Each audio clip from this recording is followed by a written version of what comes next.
Telangana DGP Shivadhar Reddy ఎదుట Maoist కీలక నేతలు లొంగిపోయారు. Kunkati Venkataiah alias Vikas, Mugilicherla Venkataraju alias Chandu, Tudam Ganga alias Soni Maoist party నుంచి బయటకు వచ్చి జనజీవన స్రవంతిలో కలిసిపోయారు.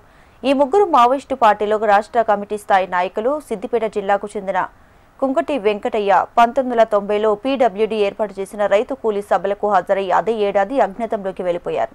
పీడబ్ల్యూడీ కమాండర్ బాలన్న ఆధ్వర్యంలో దళంలో చేరారు.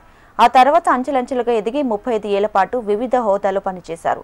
ప్రభుత్వం ఇచ్చిన పిలుపును అందుకుని జనజీవన స్రవంతిలో కలవాలని నిర్ణయించుకున్నారు. ఈ వివరాలను తెలంగాణ డీజీపీ వెల్లడించారు. సిపిఐ మావోయిస్టు పార్టీ చెందినటువంటి ముగ్గురు స్టేట్ కమిటీ స్థాయి కలిగినటువంటి లీడర్స్ వాళ్ళు ప్రజావాయంలోకి వెళ్చేందుకంటే బయటకు వచ్చారు.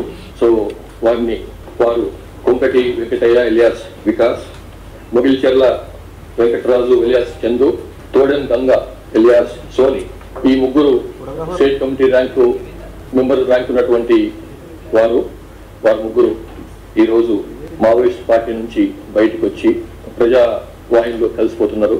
ఇందులో Kunkati Venkataiah alias Ramesh alias Raghu alias Vikas, ఇతను